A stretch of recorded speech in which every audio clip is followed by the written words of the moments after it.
parents pretended to cancel family vacation. "Let's do it sometime," they said. "Okay," I said and was at home. Next day I saw sister post, "All family is on vacation together." Then I was looking forward to this trip more than anything. A Christmas vacation in the Maldives with my family, what could be better? We had planned everything down to the last detail. Flights were booked months in advance, hotels were confirmed, and we had even talked about the activities we wanted to do together. Snorkeling, boat rides, just relaxing on the beach. It was going to be perfect. The plan was simple. We'd all meet at my parents' house the night before to go over the final details. I packed my bags, double-checked my passport, and even took the day off from work. This wasn't some last-minute thing. We'd all been talking about it for months. I even helped pay for some of it because my sister and her husband, Jake, were struggling financially. That night, I was just about to head over when I got a text from my mom. "Hey honey, something came up. We have to cancel the trip. Sorry. We'll do it another time." I froze. What? We had planned this for so long, and now they were canceling at the last minute? I called immediately. My dad picked up. His voice was calm, too calm. Like it was no big deal. I asked what happened, and he gave me some vague excuse about unexpected business, and how they just couldn't go right now. I didn't get it. They were both retired. What business? I asked about Emma and Jake. Were they canceling too? There was the slightest pause. Almost nothing, but I caught it. Then he said, "Yeah, they're not going either." I was frustrated, but I tried not to show it. Maybe something really serious had come up. I asked if they were okay, if something had happened, but he brushed it off. He just said it was bad timing and we'd reschedule. I sighed. What could I say? I was disappointed, but I wasn't going to argue. I said okay, hung up, and started unpacking my bag. The next morning, I woke up, made some coffee, and scrolled absent-mindedly through my phone. That's when I saw it. A message from Emma. At first I thought I was seeing things. A picture of the ocean. Crystal clear water stretching endlessly under a bright blue sky. White sand. Palm trees swaying in the breeze. Then a second image. My sister, Jake, and my parents. All together. Smiling. Drinks in hand. The caption? "The whole family on vacation together." I felt my whole body go cold. I blinked, reading it over and over, waiting for my brain to catch up. My stomach churned. My heart was pounding. I could hear my blood rushing in my ears. They were in the Maldives. They were gone. Without me. And they had lied right to my face. I just sat there, staring at my phone, trying to process what I was seeing. My parents. My sister. Jake. All of them on the trip we had planned together. The one they canceled at the last minute. The one I was supposed to go on. I flipped through the pictures again. They weren't just there, they were having the time of their lives. Sunset dinners, cocktails by the pool, boat rides. Emma even posted a video of my dad laughing as he tried to balance on a paddleboard before falling into the water. My mom commented, "Best family trip ever!" with a bunch of heart emojis. I felt sick. I didn't even know what to do. Should I call her? Text Emma? Comment below the post? I wanted to explode, but I didn't. I just locked my phone and sat in silence. There must be some explanation, I told myself. Maybe it was a misunderstanding, maybe they thought I couldn't make it for some reason, maybe. No. There was no way. They were lying. They looked me in the face and they lied. And for what? Why leave me behind? I tried to push it out of my mind, but the anger sat in my chest like a weight. Christmas Eve came and I spent it alone in my apartment. I had already taken time off work for the trip, so I had nothing to do. No plans, no family, no one to be with. The only person who came by was my friend Ryan, who stopped by that night to check on me after I told him what had happened. We had a few drinks, watched a stupid Christmas movie, but after he left, it was just me. 11 days. 11 days of scrolling past her vacation posts. 11 days of my mom gushing about how magical the Maldives were. 11 days of them pretending I didn't exist. When they got back, I wasn't just angry.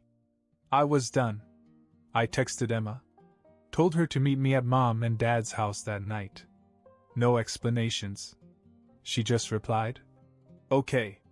When I arrived, they were all there, sitting in the living room as if nothing had happened.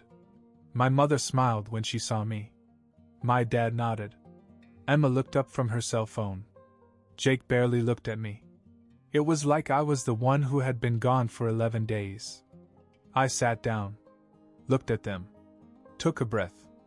Then I asked the only thing that mattered. Why? My mom blinked. Why what, honey?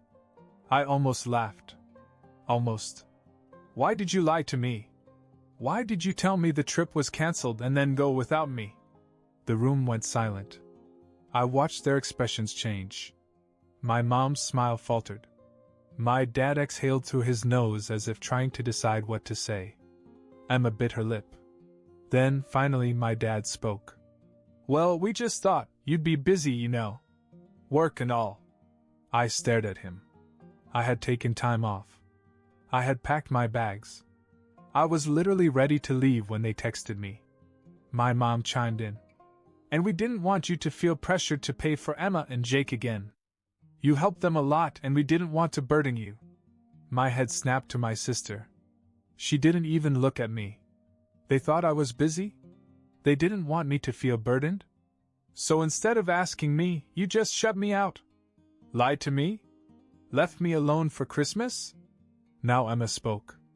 It's not like that. We just thought you wouldn't mind sitting this one out. You've traveled a lot, but we've never done a trip like this. I actually felt dizzy. I had paid for most of her travels. Helped her whenever she needed it. Paid her rent when she and Jake were struggling. And now she was acting like I was hoarding vacations? I looked at Jake, who was still silent. He was just sitting there with his arms crossed, letting Emma and my parents handle it.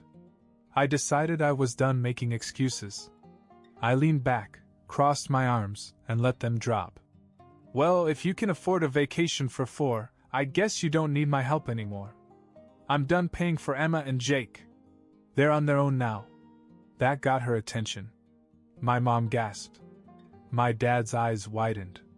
Emma's head snapped up so fast I thought she'd get whiplash. Even Jake's expression finally changed. His mouth opened as if to say something, but he didn't. Mom jumped in first. Wait, honey, you promised to help them. When we asked you, you said you'd support them. Dad nodded. That's not fair, son. They're young, trying to get on their feet. You always said family helps family. I let out a breath. I was actually impressed. They weren't even denying what they were doing anymore. They had completely skipped over the part about betraying me and gone straight to calling me unfair. I stood up. I have to go. I grabbed my coat and walked out. The next morning, my phone exploded.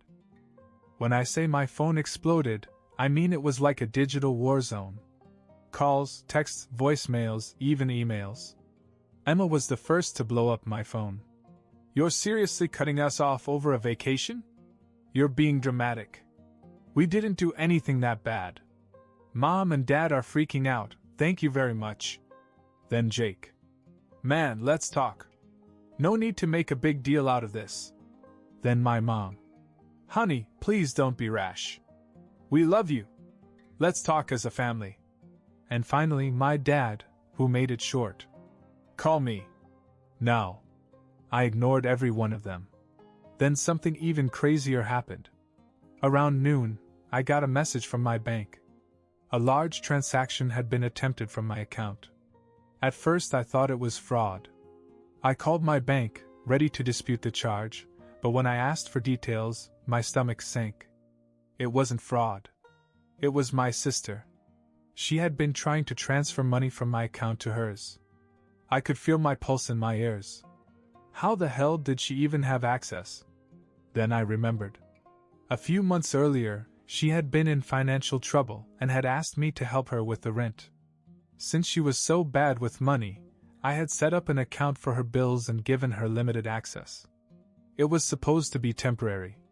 But apparently she had decided to help herself. I immediately locked everything down, changed passwords, removed her access, and blocked her from everything. Less than an hour later, my phone rang again. My parents. I finally picked it up. My mom's voice was frantic. "Harry, what's going on?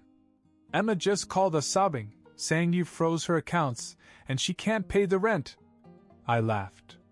Actually laughed. She can't pay rent? Maybe she should have thought of that before she stole from me. Mom gasped. Stealing? She said it was all a misunderstanding. She thought you were still helping her out. By transferring thousands of dollars without asking? She was desperate, Harry. And you've always helped her before. I closed my eyes and breathed deeply. Not anymore. My father's voice came through, sharp and frustrated. You're being stubborn. You know she and Jake are having problems. Is this really about the trip? Or are you just looking for a reason to leave your family?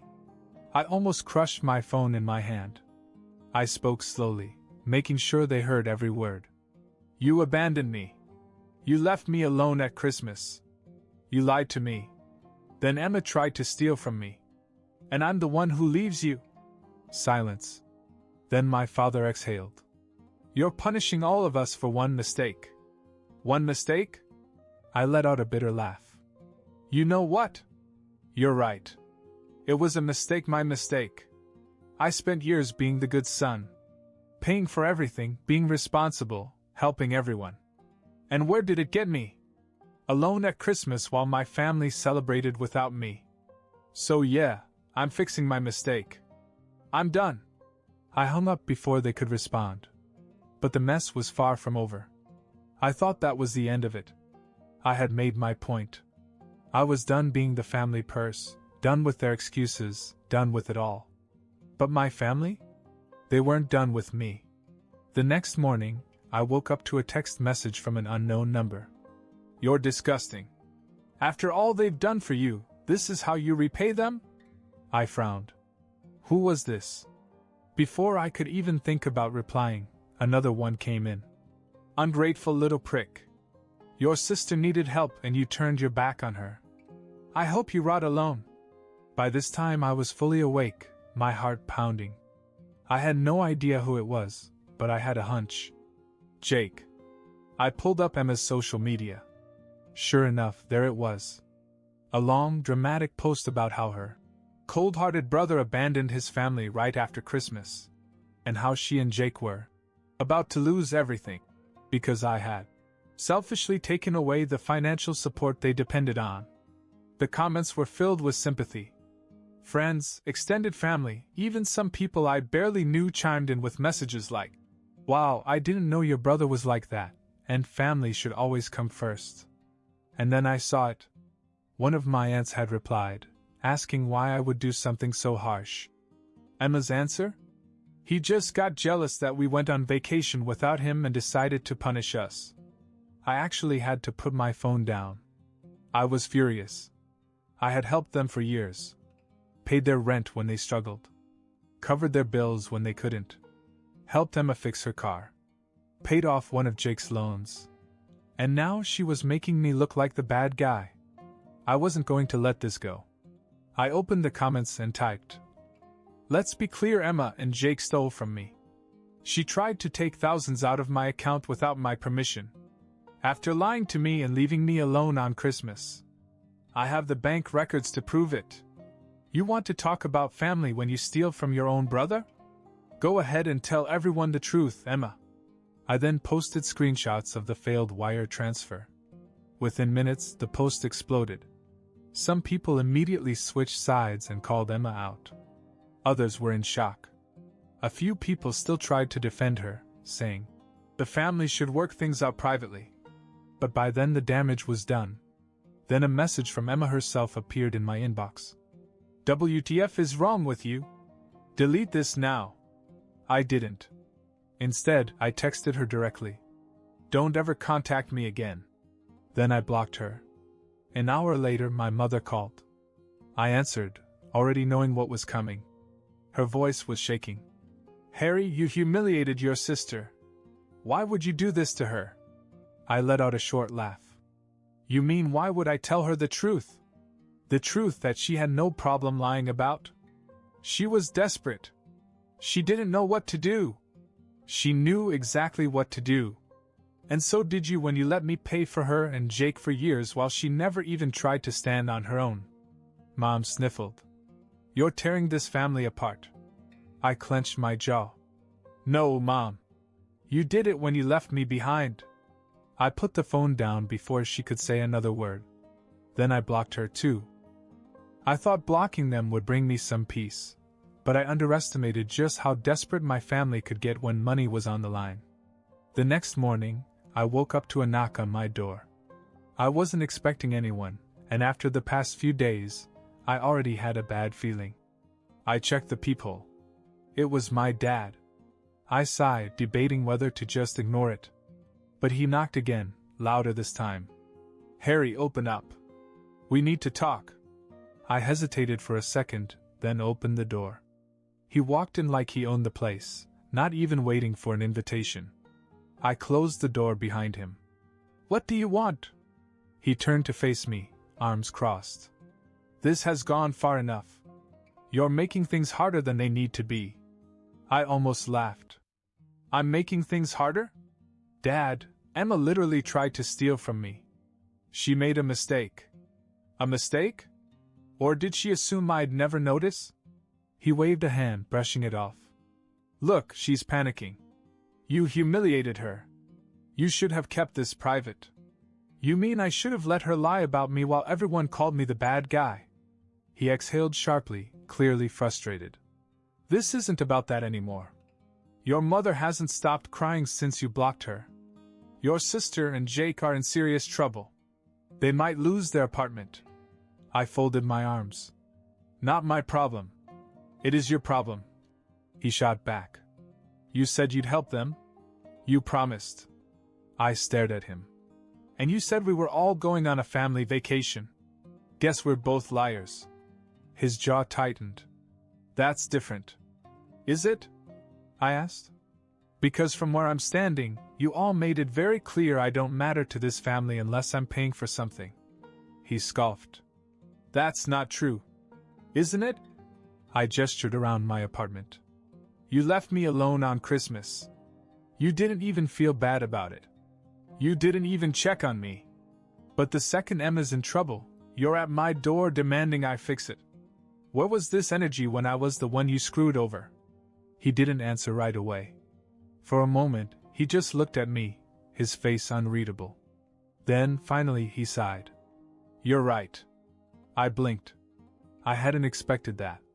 You're right, he repeated. We should have told you. We should have invited you. We hurt you, and that was wrong. I didn't say anything. But, he continued, that doesn't change the fact that we're still family.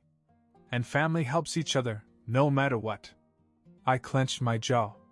That's funny, because when I needed family, no one was there. His face hardened again. You're being petty. I exhaled slowly. No, Dad. I'm done being a bank. I'm done being used. I'm done with all of this. He took a deep breath, like he was preparing himself for something. Then he spoke, his tone shifting. If you don't help them, they're going to be homeless. I shrugged. They should have thought about that before blowing money on a luxury vacation. His expression darkened. You're not as heartless as you're pretending to be, Harry. I know you. You knew me. The son who bent over backward for this family? He doesn't exist anymore. He stared at me for a long moment. Then, to my shock, he actually laughed. You know, he said, shaking his head. I never thought you'd be so selfish. After everything we've done for you. I felt my hands curl into fists. Done for me? Like what? Abandoning me on Christmas? Lying to me? Taking my money? He gave me a look so cold it sent a chill down my spine. You'll regret this. I raised an eyebrow. Was that a threat? He didn't answer. just turned around and walked out, slamming the door behind him. I stood there for a moment, heart pounding. I had no idea what was coming next. But I knew it wasn't over. That conversation with my dad was the last straw. I was done. Done with the lies. Done with the guilt trips. Done with being nothing more than a wallet to them. I sat down that night and made a decision. I was getting out. A new city, a fresh start, away from all of them. I had been thinking about moving for a while anyway, but this sealed it. The next day, I started looking at jobs in other cities. By the end of the week, I had interviews lined up. A month later, I had a new job, a new apartment, and a one-way ticket out of town. And I never looked back. At first, it felt surreal. Waking up in a place where no one expected anything from me. No constant calls from my mom, no emergency money requests from Emma, no guilt-tripping from my dad. Just peace. And then, the unexpected started happening. One night, I ended up at a small bar near my new place, just wanting to unwind after work. I struck up a conversation with the guy next to me, nothing deep, just casual talk. Turns out, he worked in my field and knew a guy who could hook me up with an even better job. A few months later, I was making more money than I ever had before. Then, one weekend, I joined a local hiking group on a whim.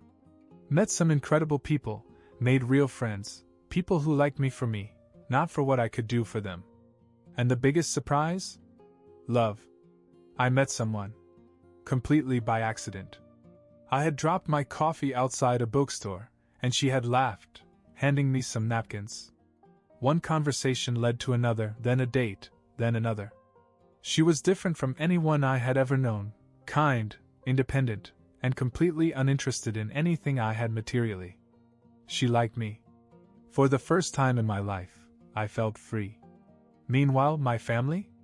They tried reaching out a few times.